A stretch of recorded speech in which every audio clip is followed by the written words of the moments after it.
আমরা এর আগেও বলেছি ইনশাল্লাহ পৃথিবীর কোনো শক্তি নাই এই নির্বাচনকে ডিসরাপ্ট করার মতো, কোনো শক্তি নাই ইনশাল্লাহ। বাংলাদেশের মানুষ নির্বাচনের জন্য খুব অধীর আগ্রহে আছে। আপনি যেখানে আমি নড়িয়াতে আসছি, আমি সব জায়গায় ব্যানার পোস্টারে আমি দেখলাম সয়লাভ হয়ে গেছে। মানুষ 15.5 বছর স্বৈরাচারের 15.5 বছর একটা ভালো ইলেকশন পায়নি, তো মানুষ একটা ভালো ইলেকশন চায়, তো সেই জন্য সবাই ওয়েট করছে। আর যারা পতিত স্বৈরাচারের যে পার্টি, তারাই নিজেদেরকে নির্বাচন থেকে আউট করে দিয়েছে। একটা পলিটিক্যাল পার্টির মেন আইডেন্টিটি হচ্ছে সে প্রোটেস্ট করবে হচ্ছে পিসফুলি, শান্তিপূর্ণভাবে।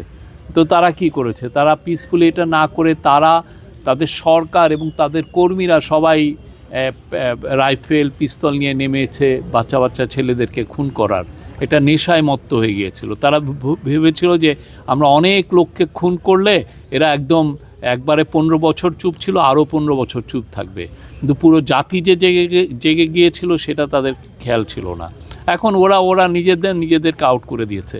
পৃথিবীতে পৃথিবীর কোনো দেশে আপনার যত সাপোর্ট থাকুক, 5% থাকুক, 10%, কেউ আপনাকে ডেমোক্রেটিক রাইটস এক্সারসাইজ করতে দিবে না, আপনাকে নির্বাচন করতে দিবে না যদি আপনি অস্ত্র হাতে তুলে নেন, আপনি যদি ভায়োলেন্স করেন। কোথাও দেয় না। আপনি একটা টেরোরিস্ট পার্টি হয়ে গিয়েছিলেন, এটা আপনি নিজেও বুঝেন না। এটা আপনি বিশ্বযুদ্ধের সময় আপনার অ্যাক্টিভিস্টরা খুন করেছে।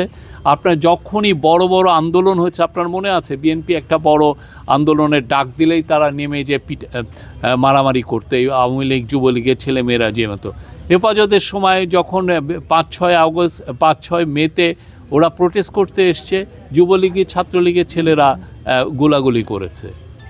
এখানে হাজারো নিদর্শন আছে, হাজারটা আছে, এবং প্রত্যেকটা ক্যাম্পাসে তারা টেরোরাইজ করে রাখতো। কোনো ক্যাম্পাসে কোনো পলিটিক্স করতে দিত না এই ছাত্রলীগের ছিল। তো তাদেরকে কে ডেমোক্রেটিক রাইটস দিবে? কোনো কিছুই চ্যালেঞ্জ না। বাংলাদেশের মানুষ নির্বাচনের জন্য অধীর আগ্রহে আছে।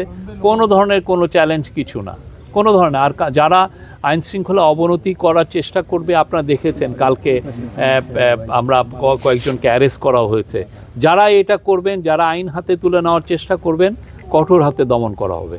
এবং যারা আমরা বারবার বলছি, অনেকে অন্যায় ইলিগাল দাবি নিয়ে রাস্তায় নামতে চাচ্ছেন, তাদের বিষয়েও এই গভর্নমেন্ট যথেষ্ট কঠোর হবে।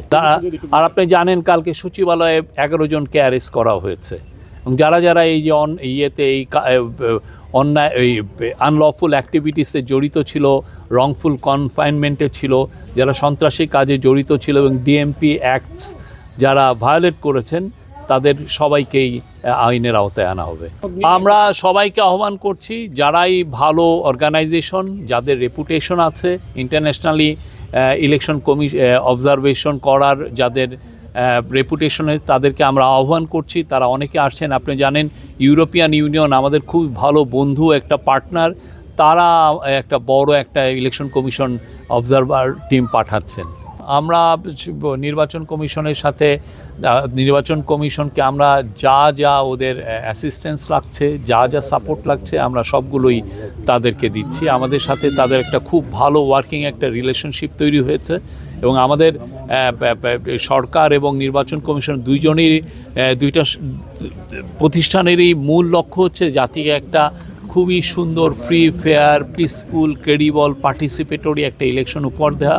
এবং আমরা মনে করছি যে ফেব্রুয়ারি 12 তারিখের ইলেকশনটা ইনশাল্লাহ সে লক্ষ্যেই